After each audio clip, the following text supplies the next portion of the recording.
कितना भी विद्वान क्यों न हो, कितना भी ज्ञाता क्यों न हो, लेकिन शूद्र है तो उसका सम्मान मत करिए। क्या यही धर्म है? यही धर्म है? अगर यही धर्म है तो ऐसे धर्म को मैं नमस्कार करता हूं। क्या किया जाना चाहिए? इस ऐसे धर्म से हम ऐसे धर्म का सत्यानाश हो जो हमारा सत्यानाश चाहता है। तुलसीदास की रामायण करोड़ों हिंदुओं की आस्था का एक ग्रंथ है, वो घरों में मानस पाठ होता है उसका। तो आपको नहीं लगता कि इससे वो जो हिंदू है वो नाराज हो जाएंगे आपसे? मैं कोई करोड़ों करोड़ों लोग इसको नहीं पढ़ते, सब बकवास है।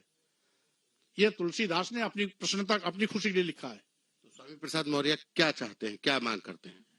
इस अंश को सरकार को संज्ञान लेते हुए जो आपत्तिजनक अंश है उसे बाहर करना चाहिए, या इस पूरी पुस्तक को बैन कर देना चाहिए, जिससे कि बड़े पैमाने पर दलितों, आदिवासियों, पिछड़ों की भावनाएं आहत हो रही हैं।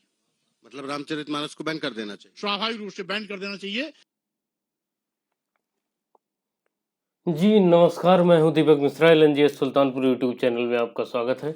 ये हैं सपा के नेता स्वामी प्रसाद मौर्य। अब इनका कहना है कि रामायण में कुछ ऐसी विवादित चौपाइयां हैं जिनको हटा देना चाहिए, इवन रामायण को देश में बैन कर देना चाहिए। मतलब ये इतने बड़े धर्म ज्ञाता हो गए हैं, इतने बड़े सलाहकार हो गए हैं कि इनके हिसाब से रामायण को देश में बैन ही कर देना चाहिए। देखिए, इनका कहना है कि शूद्रों का अपमान किया गया है रामायण में, महिलाओं का अपमान किया गया है, और ये इतने बड़े मतलब जन चिंतक हैं कि इनके खुद कितने मुकदमे थे। जब ये पार्टी में इनकी सरकार थी तो इन्होंने अपने कई मुकदमे अपने टाइम पे खत्म कर दिया था।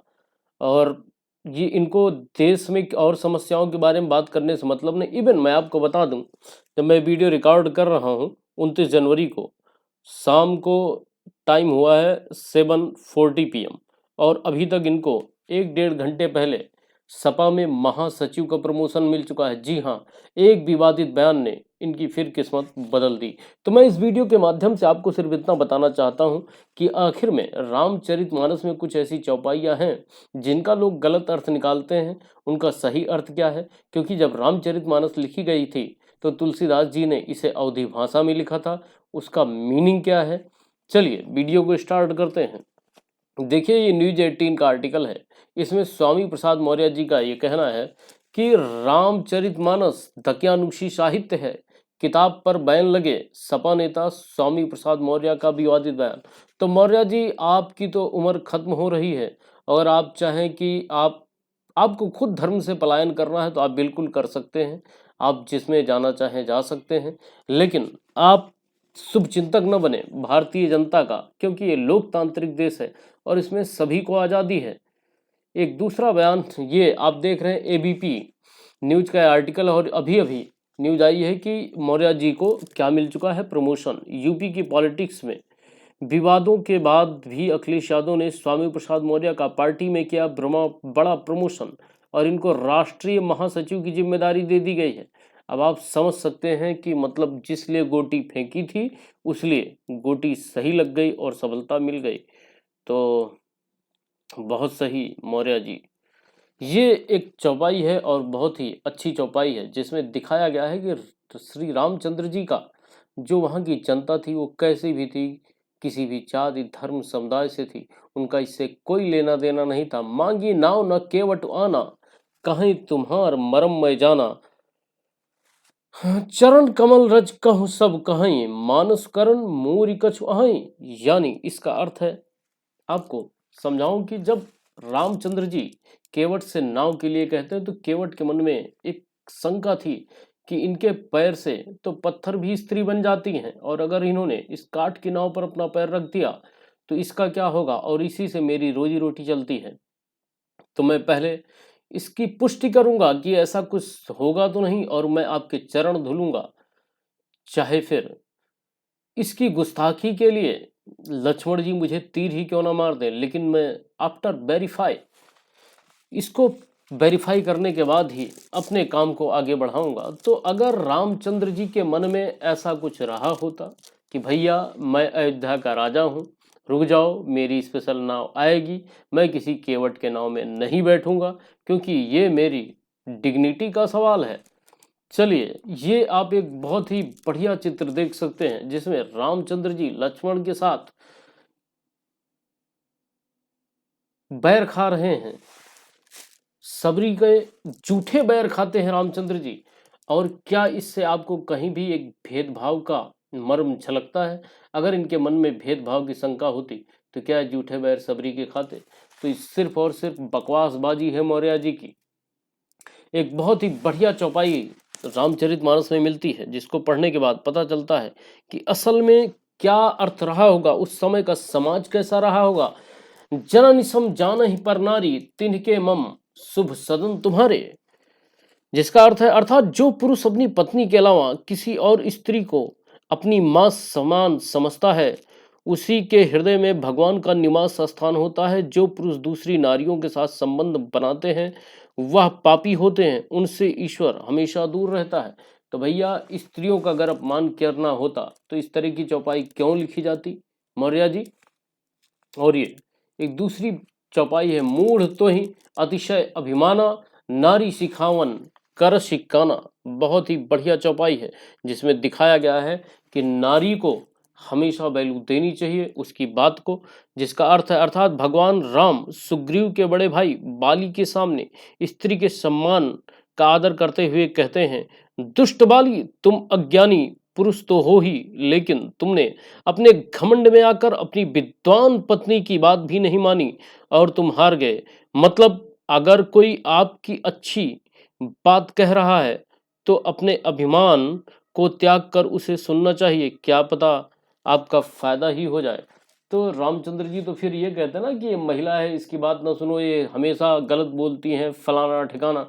और अगर ऐसा होता, आज के समय में सभी को सम्मान ना होता या सभी का लोकतंत्र में हिस्सेदारी ना होती, तो फिर भैया सबको जातिगत आरक्षण क्यों दिया जाता, सभी को पोस्ट क्यों दी जाती? और इस समय भारत में चाहे ऊंची पोस्ट हो या फिर कोई भी पोस्ट क्यों ना हो, हर जाति धर्म समुदाय के लोग काम करते हैं और सभी एक दूसरे के साथ प्रेम सौहार्द के साथ रहते हैं।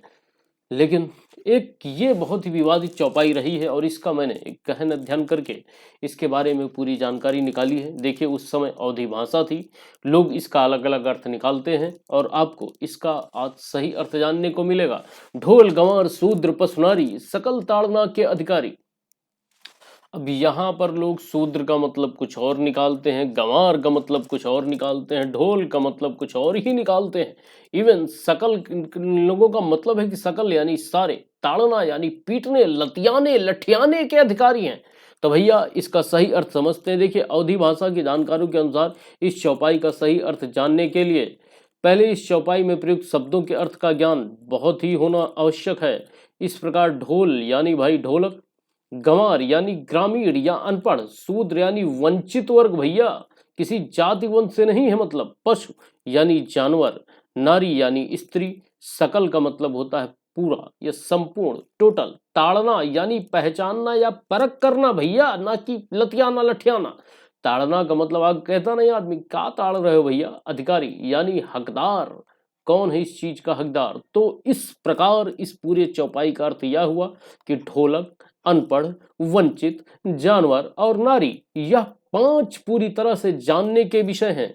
अवधी भाषा के एक जानकार ने हमें बताया कि तुलसीदास इस चौपाई के माध्यम से यह कहना चाहते थे कि ढोलक को अगर सही से नहीं बजाया जाए तो उससे कर्कश ध्वनि निकलती। अब पता लगे तुमको बुलाया गया किसी गाने वाने में, अब तुम गए हो गाने बजाने, अब ढोलक को सही से तुम्हें बजाना नहीं आता तो ऊटे पटांग तो बजाओगे भैया।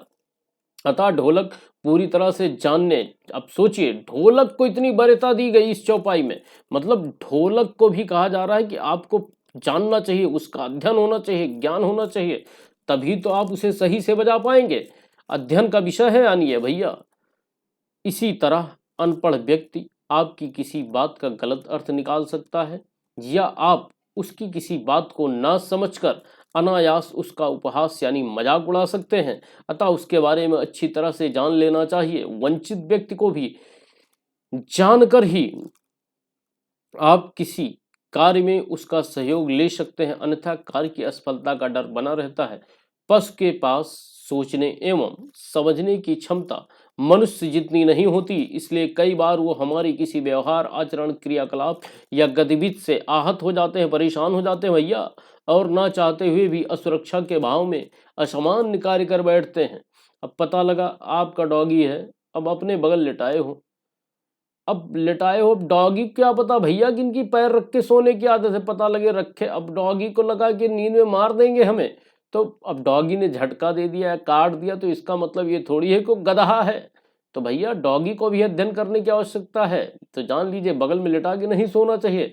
अतः पशु को भी भली भांति जान लेना चाहिए, इसका ये अर्थ निकला।